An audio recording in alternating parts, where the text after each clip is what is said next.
I even helped to host the Athens Game Jam for about 4 years, so I have a little bit of experience both participating and running a game jam. And I think we're going to start off by letting everyone introduce themselves and tell them what they do and how game jams pertain to them. And we'll get back here and get going. Hello. My name's Charleston Ford. Basically, I started a game studio from a game jam. So, game jams they have a good place in my heart. So basically, my studio is called Mop Boy Studios, and we competed in the GSU game jam a year ago. And we basically went out there just to get some Unity experience because we hadn't worked in that game engine before, and we wanted to get better at it, and we ended up winning the game jam, which was crazy and unexpected. So definitely feel free to go and try new stuff and have fun at the game jam. But yeah, that's my experience. I'm Karen Williams with Hiccup Interactive.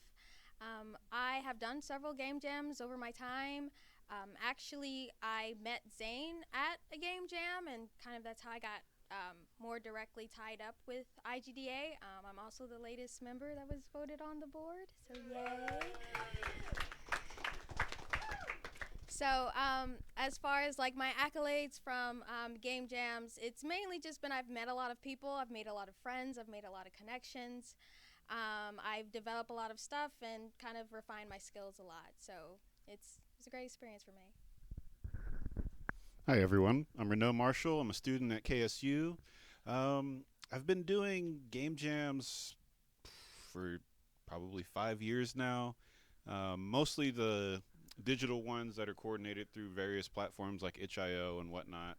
I've gone to a few of the KSU jams, the fall jams, and the global game jam. Most of them have ended in failures, so I'm here to kind of share some of that experience so you can avoid that.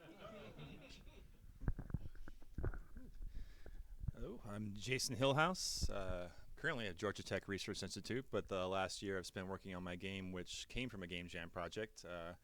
My general experience in game jams has been pretty much solely with Ludum Dare. That's the second biggest game jam after Global Game Jam. It's online only, and I've done about I counted before I came over here. I've done 7 of them, and about two jams ago I got third place overall at with my game Looking for Heals, which we're now developing on Steam. Nice. So, for anyone that doesn't know, Global Game Jam is a game jam that takes place around the world.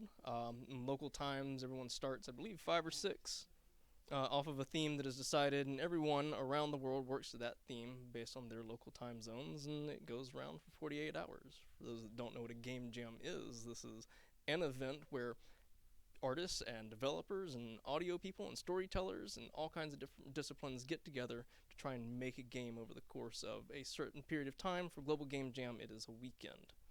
So, this is interesting. You said you've had many game jams where you've had failures. How would you define failure for a game jam? Well, I guess that depends. The number one thing I would treat as a failure for a jam is just to not actually have a game at the end of it. For that can happen for different reasons. Your scope was too big, something went wrong, and just everything got corrupted, or the people just weren't working together. The relationships ended up being way too stressful to manage, so that team just kind of crashed and burned. That's the biggest one, and then another one is just having a one that is completed, but it's in a rated setting. It just doesn't come anywhere close to being noticeable, I guess. Well, I think the reason I ask is, starting off here, we want to talk about what you do to prepare for the game jam. This is your pre-game jam stuff, and I find it hard to necessarily fail at a game jam if you have the correct perspective of what your own goals are. So can you guys talk about some personal goals that you've had going into a game jam, what you wanted to get out of the jam? It could be the game jam, be any jam. Types of goals that I have had at different game jams. I have been in a game jam in an attempt to win the jam. I've been in 2 in that case. There have been other jams where I went to learn a new feature of Unity, and in that, we didn't have a successful game, but I did learn a lot, and to me, that was a success. I know several people also have the desire to meet new people, to find out what they want to do, or it's their first game jam, and those are different types of goals that you can have going into the game jam, that you can not have a successful game, but you can have a successful jam. So I'm curious about y'all's experience in that. Yeah. Similar to what you were saying about learning new things about Unity, that's the main reason that I competed in the 2019 Jam, and I feel like that's a very like valid reason, like, cause you just dive into whatever program you're planning to use, whether it be Unity or whether you're not even trying to program. Maybe you're just trying to get better at making music for games or making art for games. Whatever you're trying to do, like, I would definitely say go in with like a personal goal and just have fun making that happen, because I just wanted to get a little better at using Unity and like getting more familiar with game engines, so that was a success. So yeah. Well, I've had failures and successful game jam experiences. I think one of the worst things to do is just to go in and I'm going to win and have absolutely nothing else that you have in mind aside from that. I'm going to win. I'm going to make a game, and I did that for one of my first game jams I was going to do. I was still kind of semi-experienced with programming, and I'm like, oh, we're gonna win this, we're gonna get 10K, we're gonna do this whole thing. And we had this super duper intense idea. It was way too intense for the time allotted, and we ended up turning in absolutely nothing because it was really bad. So that one was a failure. If anything, we learned to have some semblance of a plan. If it's just one of my plans was not to win. One of the other times I went, it was just, meet some strangers and make a game with them. And if they want to do VR, we'll do VR. And I got to do both of those. And that was a very successful jam, even if the game itself did not win the jam. I learned a lot with VR that I'd never done before. I made a lot of new friends that I saw at other events, and we talked about stuff, and it was great, even though we didn't get any money. Well, since I already said a little bit about why some things ended in failure, I'll say one of the best things you can do going into it is just to kind of be prepared. So version control, have that set up ahead of time, have your engine and whatever external files you're going to have already downloaded, because there's a lot of people going to be there trying to download stuff on the same internet. You won't get it very fast, so that's going to waste your first 2 to 6 hours. Yeah. That's the first key thing there. Yeah, for the preparation side, it's definitely for me the most important thing is to make sure you have a really good partner or partners to work with going into it. I know Global Game Jam has a lot of ad hoc groups that happen, which I've heard some fun, interesting stories from. But typically, I've had the best results with someone who weeks in advance knew we were going to do an online game jam, and we would basically plan out who's going to do what. So we just have a rough outline of that, and I think that is always that's resulted in the highest level of, I guess, defining success for a game jam for me is just delivering something, a full game loop. If it's just something you can have has a start, a beginning, and an end, I'm pretty happy just that I delivered. And yeah, I think it's the best way to prep for your game jam. So that's awesome. You two started to hit on things that I was about to ask, such as what kind of preparations can you do ahead of the game jam to make it go smoothly? Because you only have a limited amount of time to do these things, so you want to hit the ground running. The other question was going to be about your team. Do you go in with a pre-planned team? Do you go in just hoping to meet everyone while you're there and form a thing? Quick perspectives would be good. I know for me, I'm version control. Is everyone here developer? So no one here is artists. So up on the panels, because I don't think if no one here is an artist, then I don't know if we can really give good perspectives about art. I'm an artist. You're an artist. Awesome. So that was gonna be how do you prep for art? Sharpen your pencil. Yeah, sharpen pencils, like have all your markers ready for this art, you know? Um, yeah, I mean, all the art I do is digital for games, so just like have your programs ready, like if you uninstalled Photoshop for whatever reason, like install it. I feel like art is probably the easiest one to prepare for because you already have the tools that you're using every day probably ready to go.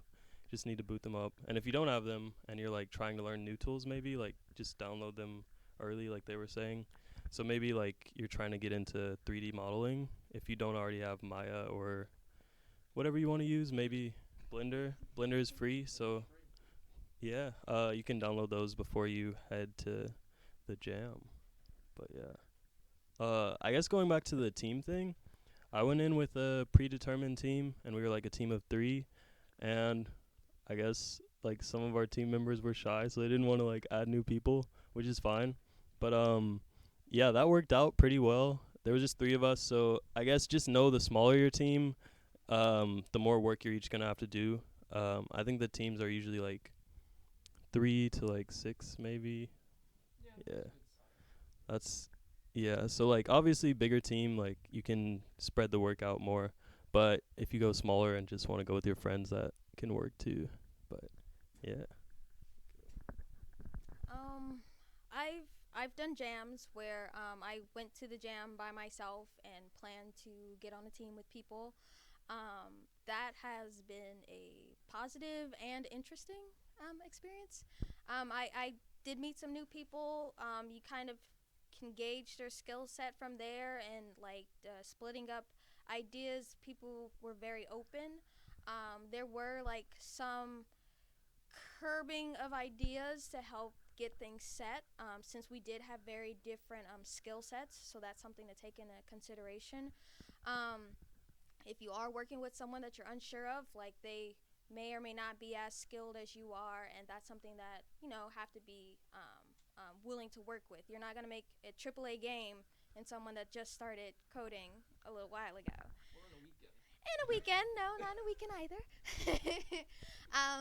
But yeah, that's something to take into consideration. Also, I have gone with a team, and beforehand, we kind of talked about generally what we wanted to do in a very, very basic, general basis, because we don't know what the theme is. So don't plan too hard, but just kind of, get your juices flowing. So one of the other things you can do to prepare is to, like you were getting at, have a kind of general idea of what you're going to aim at going into it. Try and get an idea of what your skill sets are. If you have a bunch of people that are good at 3D, then making a 3D game is going to be fine. If you don't, that is a bad idea because 3D takes longer, a lot longer to program and develop. On top of that, you want to also make sure that if you're going to try and get ahead of whatever theme is going to be announced, you make a game idea that can go with just about anything. So like very generic mechanical or thematic approach, and then if they throw some wonky theme at you, you can kind of twist it to fit the theme, and you've already got an idea right from the first second. Yeah, actually, the theme matching is very, very good to touch on. Typically in the past, I found I usually just throw the theme not completely out the window, but I just kind of, I make sure that some part of my design pays tribute to it. But typically, sticking too hard to the theme will maybe make things a little tougher than you expect down the road. So yeah, don't feel like you have to stick totally to the theme, because typically you're just trying to make a good game in a weekend. So that's one thing to keep in mind. With the number of people, though, I started off just doing the lone wolf thing by myself at a game jam, and slowly worked up with my one current business partner who came from a game jam. He just did 2D art, and then recently my last game jam was with 4 people. And I'm not sure how big your team should be, but about 6 or so seems about the limit from what I've heard from other people. But in terms of a difference, I really think by yourself is going to be more stressful, really, thinking about it. And then with your bigger team, like with a 4-person team, I feel like the game wasn't exactly the vision that you can have by yourself or with 2 people, but it was, easier workload, and it was a bigger game. And I think it was a more, I guess you could call it, professional feeling game because it had so many disciplines going into it. So yeah, I try to get more people into your game jam if you can. Awesome. So we've done our prep. We've got our team. Whether we got them there, we got them beforehand. What about going into the jam? The theme is announced. So how do you begin work? How do you begin planning what you're going to do, especially if you didn't do a little bit of planning beforehand? How do you divvy up who's going to be doing what? So that's a tough one for me. So last year's theme, I think it was make something that reminds you of home or something along those lines. So for us, we took a while to figure out what we wanted to do, which I would say try to work fast if you can, because we wasted hours just figuring out what we wanted to do, and you only have a weekend, so you got to get going. So yeah, eventually we just hung out for a while, and we came up. It's just funny. Okay, we just hung out and chilled, and we came up with an idea. It took a very long time and a lot of messing around, but we made it happen. So yeah, be quick about that if you can. Once you're there, I would say you do want to work fast, but also rest. I feel like that's very important. Last year we didn't rest very much, and we were exhausted and tired, and we did win, but I don't know how we won because our game was our game was low key pretty rough. It was probably 12 seconds of gameplay, but I think they just liked it because it had a lot of character. But yeah, rest and have fun there, because you don't want to just be up all night. You can, but you don't have to have a good time and learn things. So it's up to you, but at least take a nap or something. I would say don't superset your heart on the first idea that you have, even. With one of the larger groups, I think we had about 6 people, and we were all strangers. And it was the first hour, we all kind of came up with some kind of idea. We picked the person's idea who kind of sounded the best. The developers kind of started doing stuff, and by the second day, after we thought about that idea more, we were like, okay, this actually doesn't really make any sense. I think we were all a little bit too hype yesterday, and we kind of just squished it down to something that was a lot more appealing in what we were actually able to do, especially after we got more familiar with everyone else's skill sets. So be able to kind of adapt your idea on the fly, especially with the time constraints that you have, what you think you may be able to complete in that time, and what actually is going on, because you want to make something that makes sense. So I guess I'll go back to a jam that we had. Was it last year? The year before? Can't remember for sure. We didn't follow the keep a smallish team advice. I think we had 10 or 11 people. Very, very bad idea. We all had a good time, but because we had so many people, the ideas kept growing, and then there was some pullback because no one had the same thought of what that idea that we were going for was.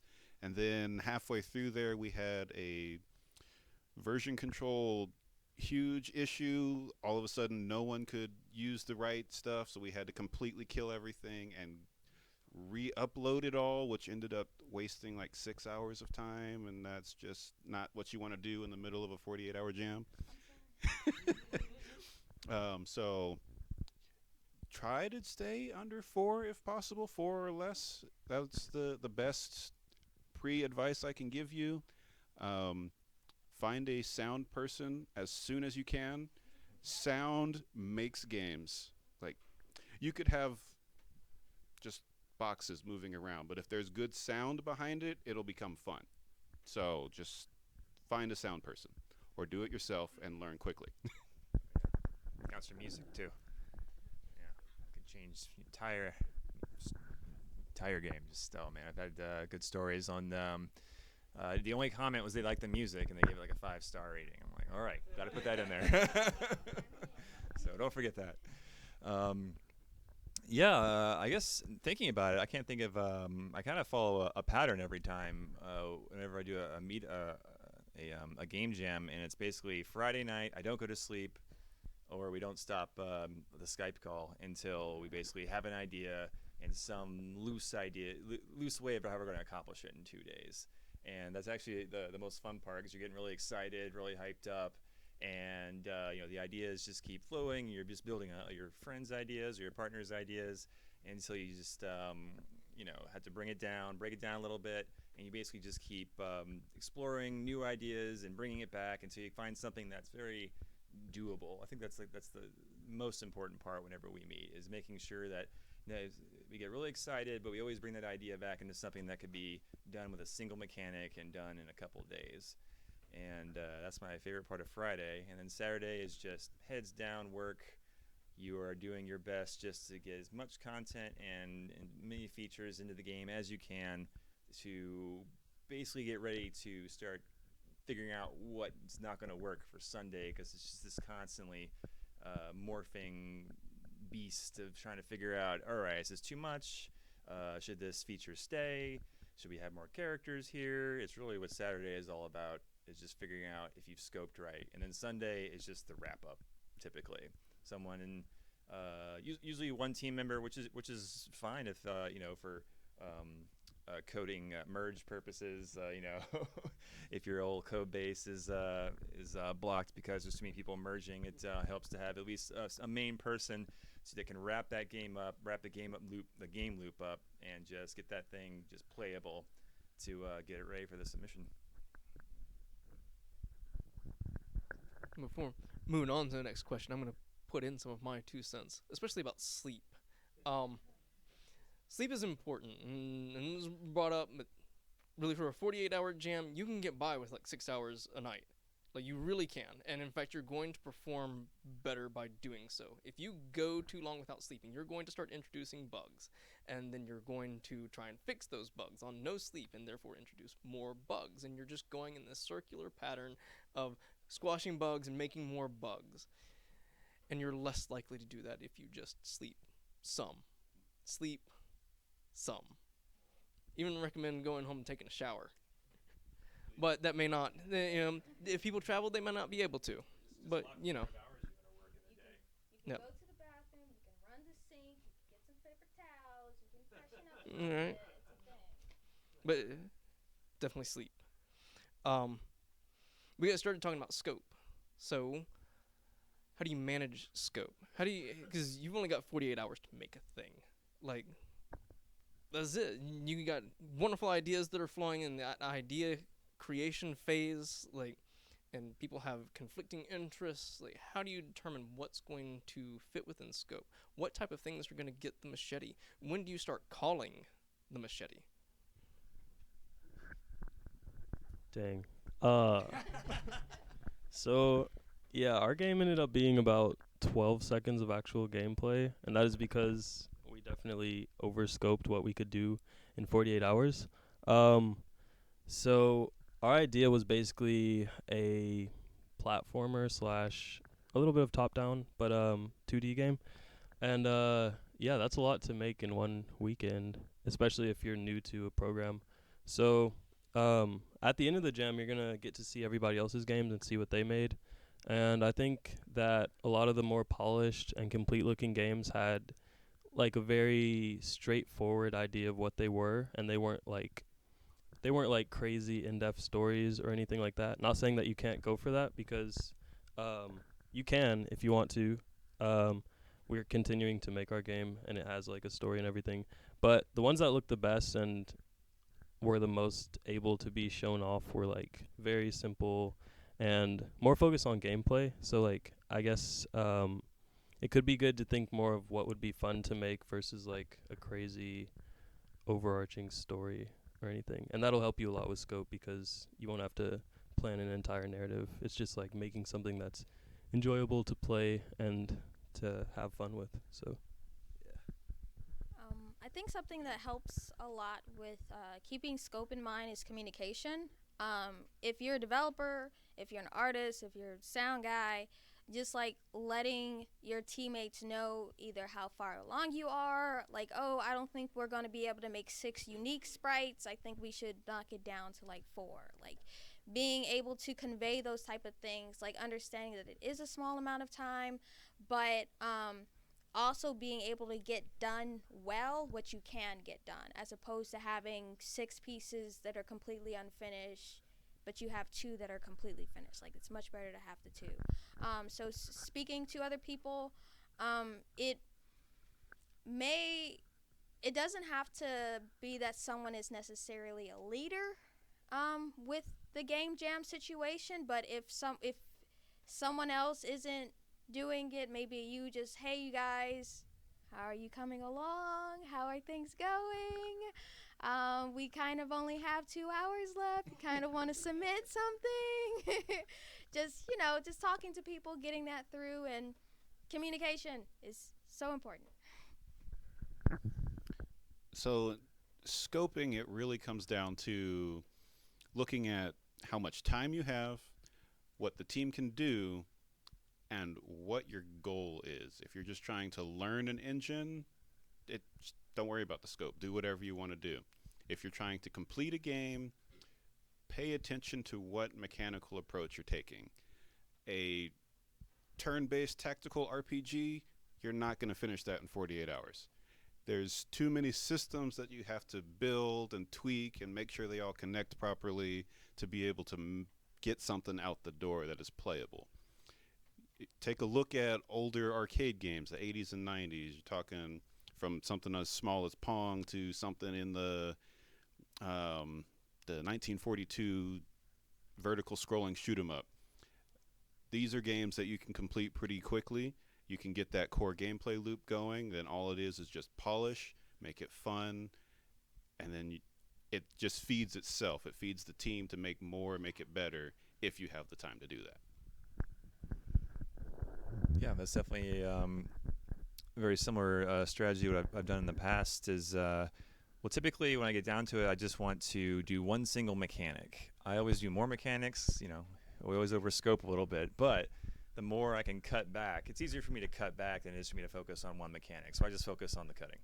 And so basically the closest you can get to one core mechanic, since that's really all anyone can do well in a weekend, is your game will be much better for it. So if that's, I guess like in my own game, I basically had a healer is the only class in the game. You can't attack looking for heals.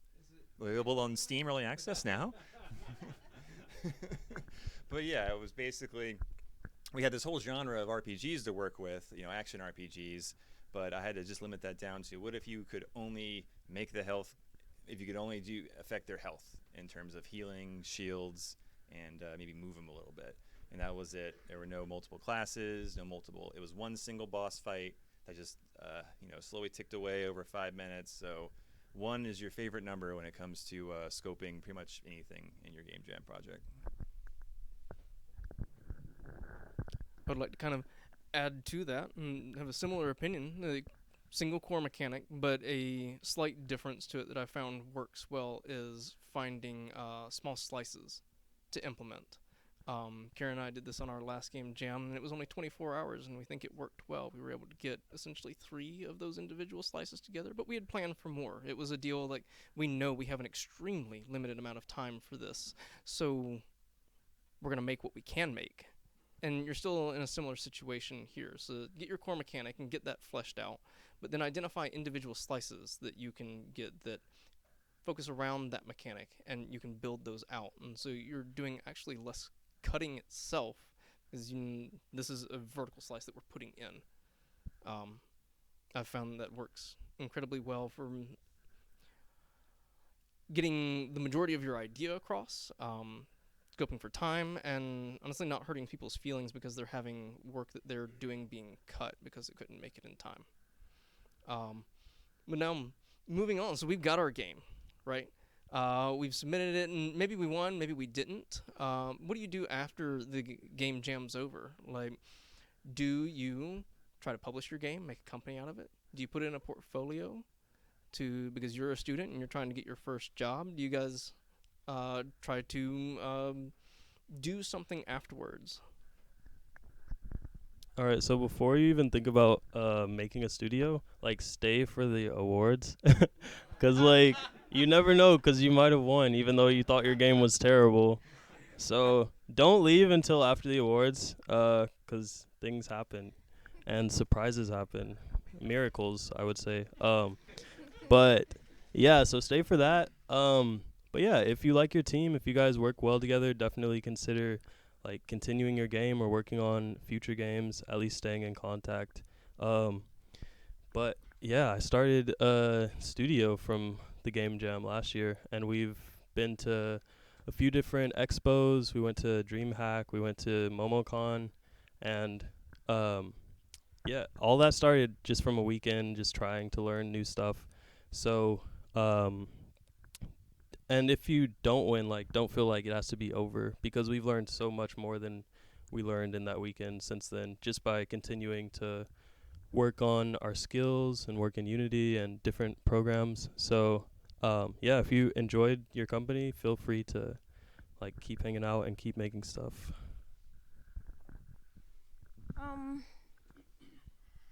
I've had some games that after the game jam I never wanted to look at again, and that's fine as well. I tend to, after game jams, I kind of just take note of what I did learn in that short amount of time, whether it's something that I failed at, if it's something I did good at, like, oh, this was a good thing with working with this particular person. Also, keeping in mind that even if I lost or something like that, like I still did a good job at the fact of just submitting something. So keeping the friends that I made, keeping plans for the next game jam. How am I going to do this better the next time that I come through? So don't give up even if you don't win any money. So definitely try and throw it on a portfolio, throw it on itch. There's so many different ways. Get it out there. It doesn't have to be the thing that you base everything on your future on, but you do want it to be noticeable. There are so many games from game jams that go on to something else, but the other thing that people don't realize a lot is there's so many teams that go on from game jams to make something completely different that is successful.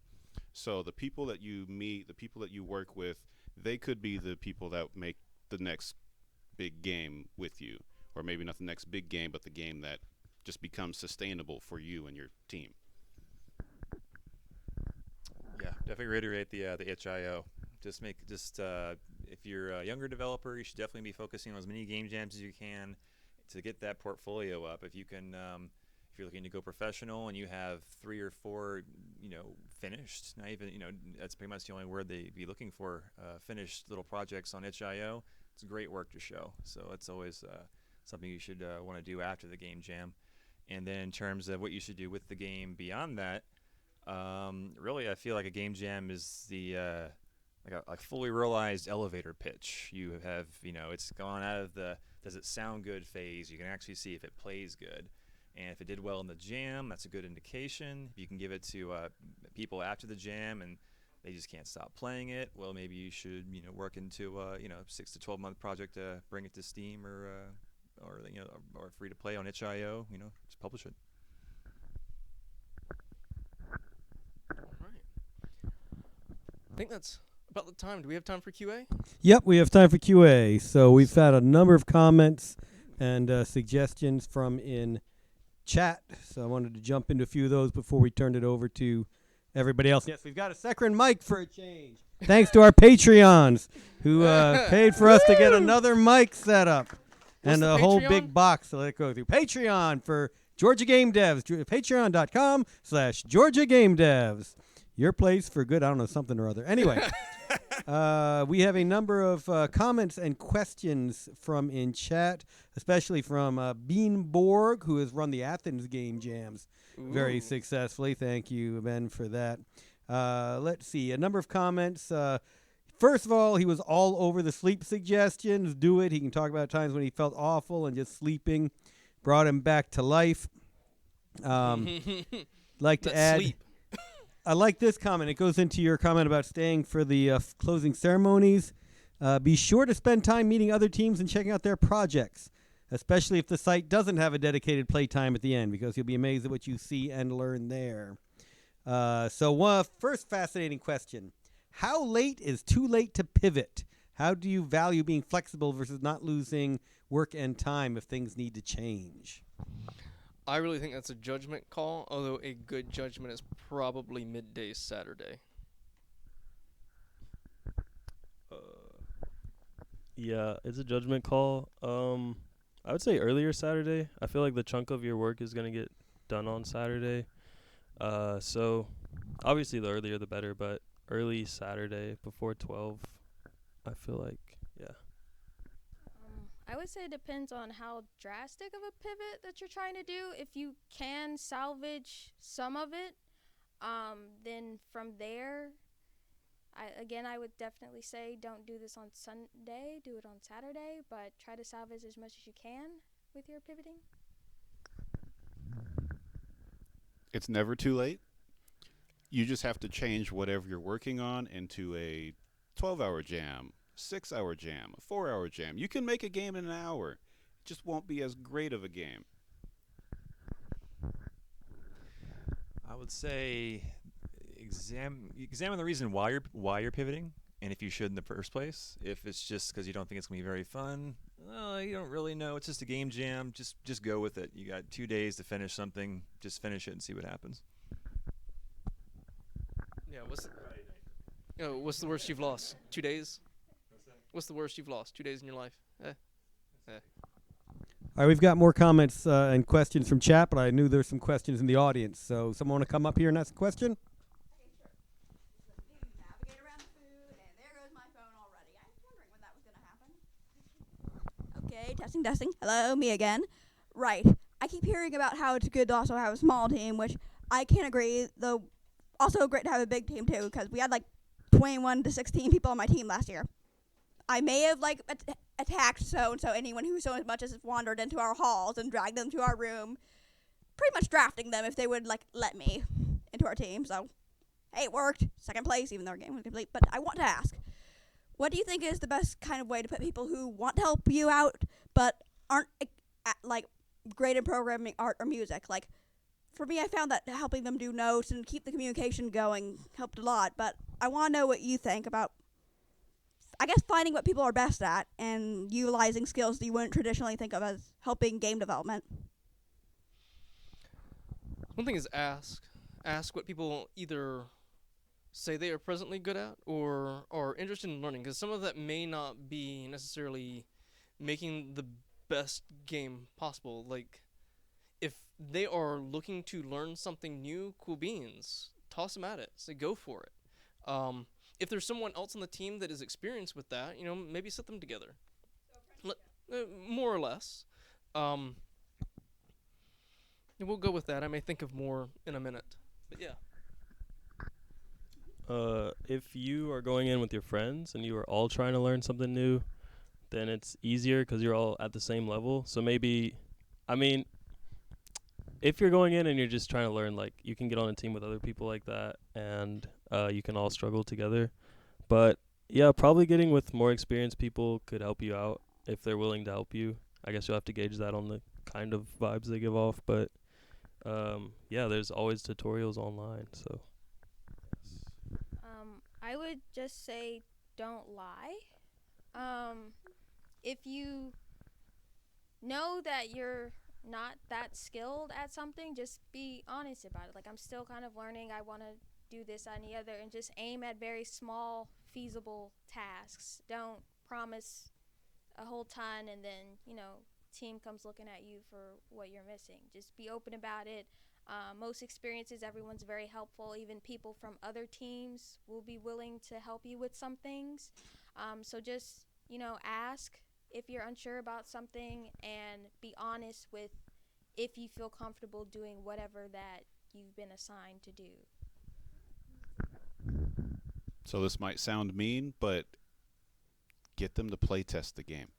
I mean, it's important. They're making Every- it fun. They can give feedback. Mhm. They're finding the bugs and breaking it while we haven't built it yet. Every Don't touch game needs anything. play testing. Yeah. Every single one of them, especially in a jam setting, because you're not taking professional approaches to any of this. You're gonna have a lot of messed up connections in there. Things you think, oh, okay, this should just take you to this menu. It doesn't take you to that menu.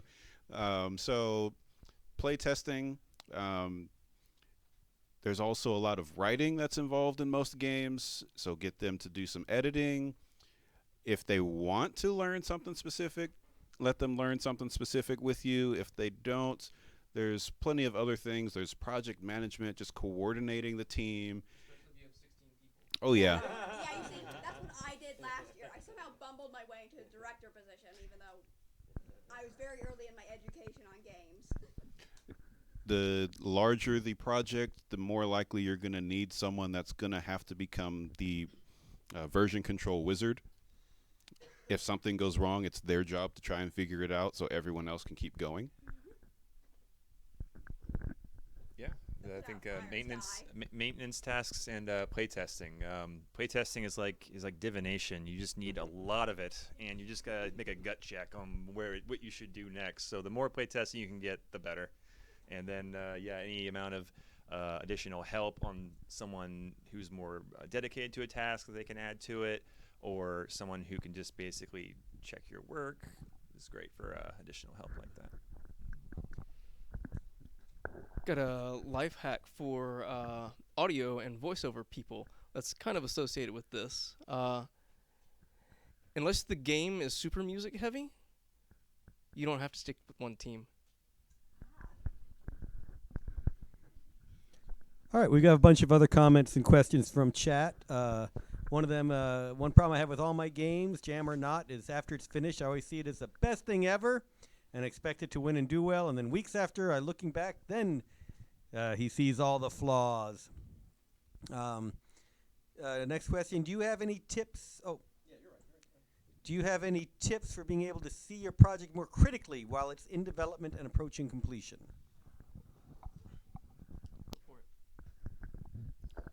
Playtesting.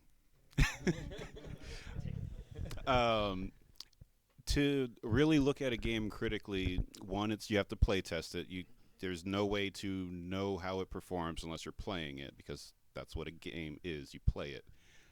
The other way is to look at games that are in the similar bucket, the similar style, similar gameplay, visual approach. Does it compare, not just to the people that are in your same area, but something that's out there professionally, something that people are paying money for? Does it come anywhere close? Does it make you feel like it could get there? That's how you'll start to look at things critically. Don't say like, oh, this 2-day game, it's nothing like this game that people have worked on for 5 years, but you try and look at for that feeling, can we make it something that's better? Or is this something that I just treat as a 2-day game and then I move on? Get someone else to look at it, and don't just pay attention to what they say. Take note of what they're doing and how they're reacting to it. So if, like they were saying about the whole menu thing, it's going to open one menu. If they do something that you weren't expecting to happen, then take that into consideration. Maybe I need to fix that a lot better. One of my games I demoed, the name was a pun, and I was really, really proud of it. It was a really, really cool pun, but it was a pun in Japanese, and no one else could get it. No one else got it, but the main thing was no one could even really remember the name of my game because it was so complicated to say. So I kind of had to take my L with my cool pun and change the name to something that could be easily remembered, because that's what's more important than, oh, I did this really cool thing. Take note of what other people are reacting to what you made or did. Yeah, judging whether how good your game is definitely goes into the play testing, and is for me, the ultimate test of your listening skills, because you have to just watch someone play test, and you can't for the best results you can't tell them, oh no, you do this at this part, or no you forgot to press A here. No, that means you need to change your game so they press A there. It's kind of, you just sit back, see how they do, and then that helps you with the figuring out what to do next. But in terms of just getting better at not getting, well, it's good to get excited about your game, but letting it overtake being objective about how good your game is, that's just keep doing game jams. It's all about experience there. Just keep doing it until you could, you'll build that objectivity over time. All right, we've got a bunch more questions from chat. If you have a question in the audience, feel free to come over here to the microphone. I'll ask one while you got folks coming up here. What do you use for version control, and do you recommend something different for jams? I use Git. Your online side, Bitbucket, GitHub, GitLab, those are all great. They have minor pros and cons to each of them. I believe Bitbucket has a 2 gig limit, different things like that. You can use your console commands. You can use APIs like Git Kraken, source tree. Yep. Yeah. Anyone else got? Unity collab. I mean, it gets a lot of people don't like it. Yeah, it's a topic. Yeah, very controversial opinion. But yeah, we used it at the game jam, and it was a team of 3. I feel like for smaller teams and smaller level games, like a weekend game, you can use it for that. If you're making something bigger, yeah, you should probably use Git or something like that. But Unity collab is very simple, and it'll give you an introduction to version control if you don't know a lot about it. So if it's your first time using version control, then I would recommend it. Have you started branches yet? I don't think so. One day. Be careful with version control and certain engines. Unreal Engine and Blueprints don't like a lot of version control approaches. You have to understand what's going on behind the scenes. Because Blueprints is binary. Binary doesn't work well with Git for the most part, so you have to read the documentation, please. It will kill your project if you don't.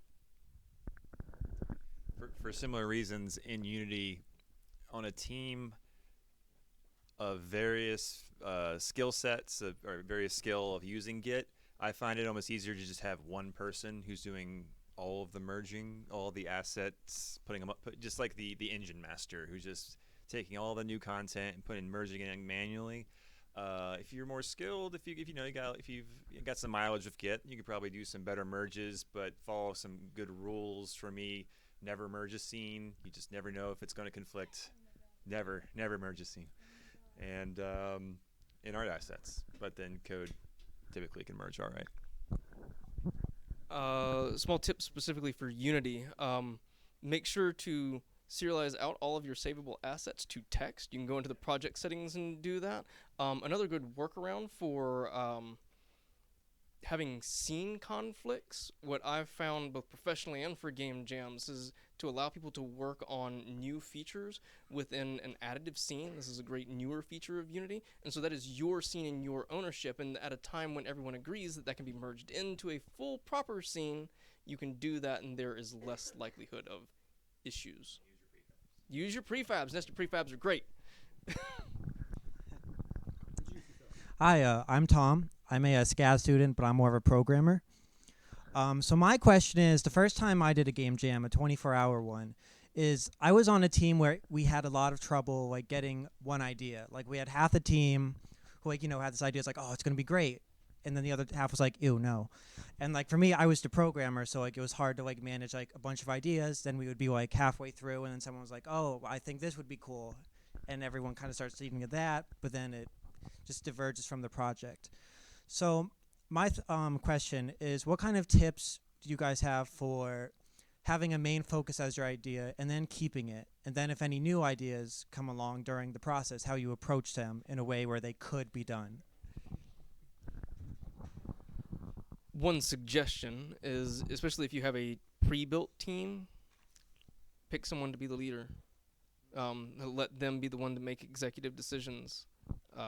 may cause issues if people are really against the thing, but it also can make things go smoother as this person hears all of the ideas and they're the final say.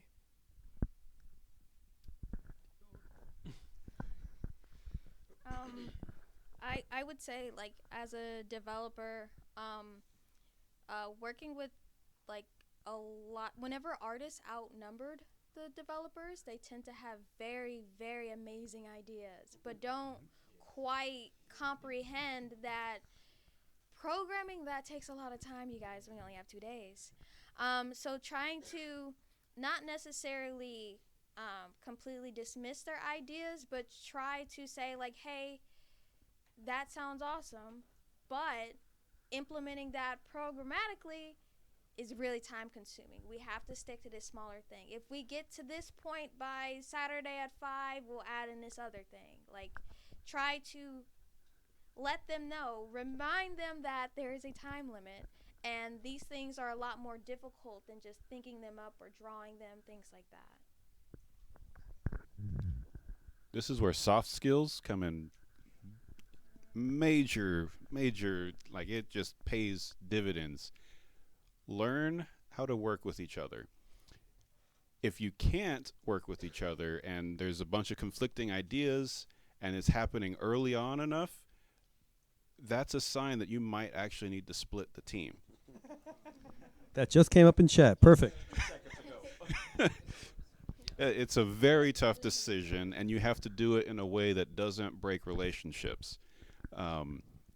But when you have people that they want to have their idea in the game, it becomes hard to get them to put forward the necessary effort to actually complete this game that's over here and not related to their idea. So you have to play very carefully with how you approach that. Sometimes it's just saying, no, we can't do that. Just hard no, forget the idea. We'll talk about it after the jam.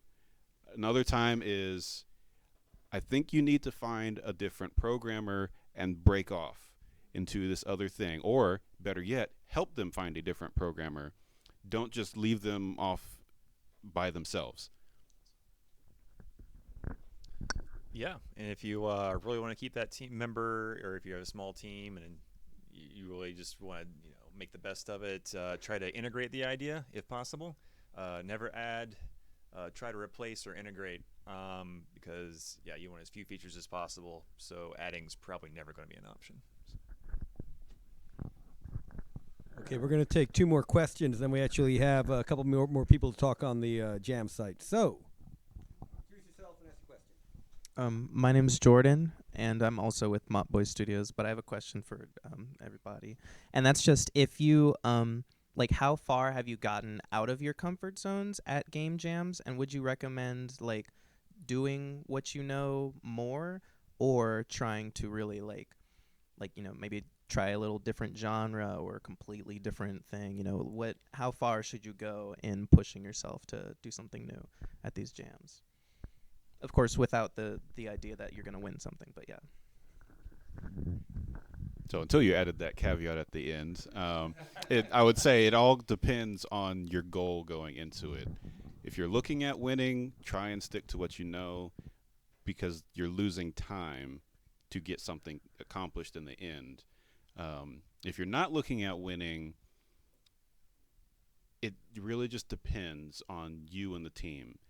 How much do you think you'll get done when you are completely outside of your comfort zone? Can you finish something when you're completely outside of this comfort zone? My first jam, I had never really programmed anything. I jumped into it. It was the 7-day roguelike competition, C++.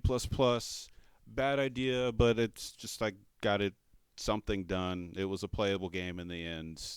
So it's doable. It just depends on how much effort you want to put into it. Yes. No? This is the last jam. I got a little bit out of my comfort zone.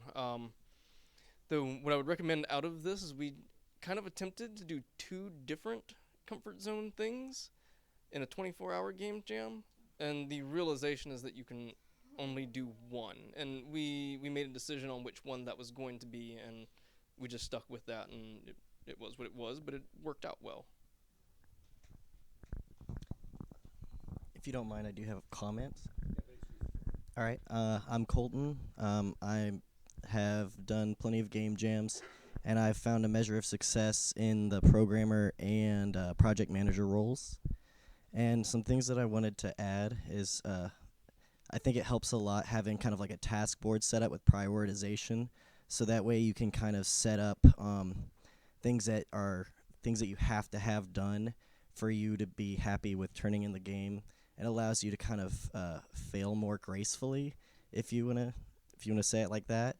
To like, oh, didn't get everything they wanted to do, but we were able to wrap it up in a way that was friendly for people to play or see, and that also, like the point with seeing it for game jams, especially like the KSU one where you kind of have a video that gets judged rather than the playtime. I would say that it also helps a lot to start on the video before you think you need to, because a lot of times you'll go in and I've had the experience where you go in and you do it and you have to turn it in, but you couldn't even get the sound or audio to work, and you spent all that time on music and audio, and then it doesn't even get through the finished product. So I would definitely say that that's a part that you want to focus on a little bit more than you think you would need to.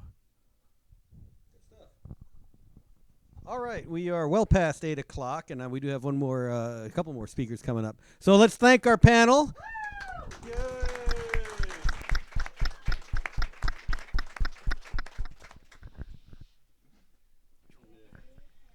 We've got a couple more really quickly. Whoops, I'm staying on my own cords.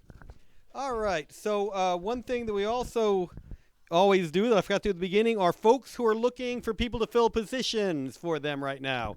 Obviously, EQ Games made their request, and I posted their email address in chat. But for anyone else who's got positions they're looking to get filled, let's get you up here really quickly, get you to introduce yourself, and give a quick 1-minute blurb on what you are looking for. Thank you, Andrew. I'm Jeff Nagel with Money Nosh. We're developing a browser-based. We're developing a browser-based game to teach people to make better money choices, like saving for retirement, getting out of debt.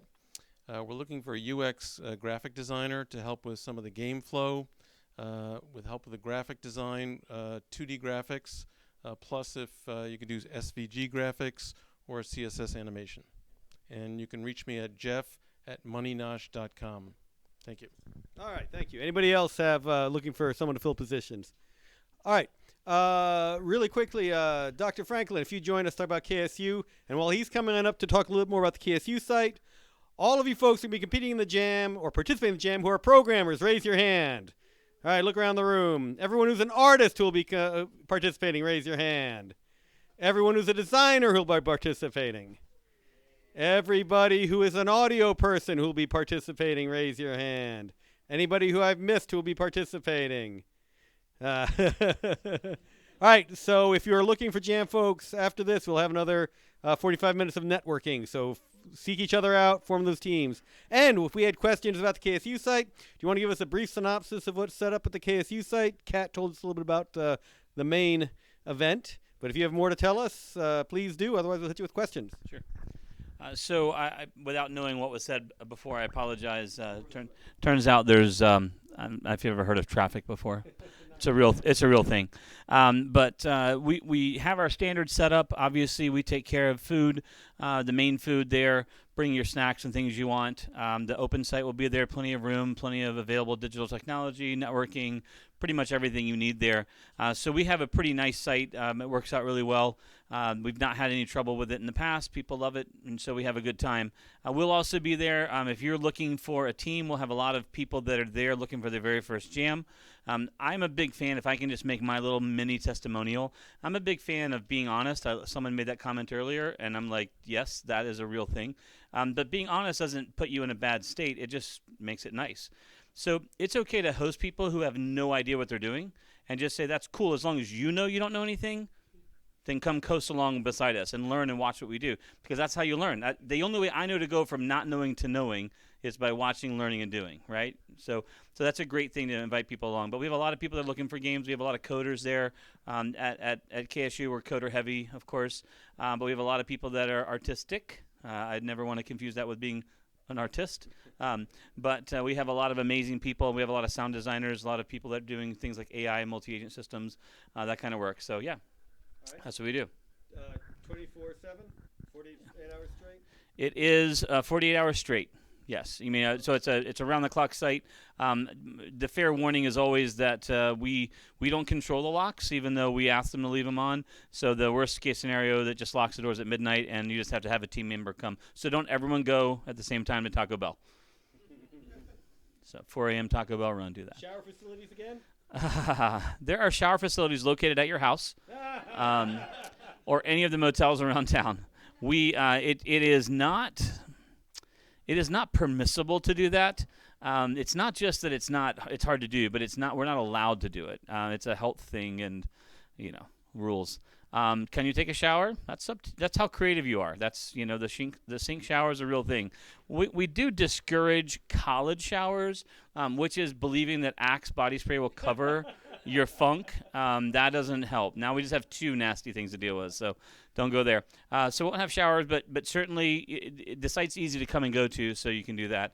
We do have a lot of people a lot of students that will be there, and so if you really need to take a shower, you can generally ask them, and they'll take you to the dorm room or whatever, right? So it's fairly easy. We encourage showers, by the way. I'm a big fan of that. Kat told us about the Make-A-Wish contest. Any other sponsors or contests you know of at this point? Not that I know of at this point. We have a lot of sponsors that will be coming, and they love to make it dramatic. So they like to just slow build, right? So we'll see how it goes. But I know the Make-A-Wish thing is dominating our time, and for me, gaming has a very emotional context to it, and it's something that from my youth till my no longer youth now, it just has it's just great. It's great therapy. It's great release. It's a great escape. It's just means a lot to me. And so the fact that I can make games that help people has always been something that matters to me a lot. Whether those people are working with developmental disabilities, working with struggles and strains, depression, whatever, that's awesome. That is something as a community that we should really embrace more. That we're not just doing something for $1. We're not just doing something to be creative, but we're doing something that makes a huge difference in people's lives. And Make-A-Wish that's an easy one to just fulfill a wish. Of course, I'll be honest with you, it's a great experience. It's great to put on your resume, but it's a great opportunity to say, can someone tell me a game? A lot of us think of games at Game Jam out of our head, but can you do what happens in the real world where I come to you with a game idea and you have to make that game, the one you didn't think of? And that might sound similar to what it's just making a game, but it isn't, right? It's not making a game. It's much harder because you're trying to, like, when you say pizza, do you mean like slices of pizza? No, I mean Pizza the Hut. Did you not see that movie? No. It's hard to get those connections in there. So yeah, we'll have a lot of that kind of thing going on. We're always looking for sponsors. If anyone out there is like, we'd like to participate, come hang out with us. All right. Anybody have questions for KSU? Anything in chat, James? All right. Thank you, Dr. Franklin. Thank you for joining us. All that drive. All right. We will be doing the Best in Georgia competition again. Each site will be nominating one title to get professional mentorship, and those titles will all then compete to get more professional mentorship and thousands of dollars in professional services. So we appreciate you all joining us here tonight. Thank you very much to EQ Games.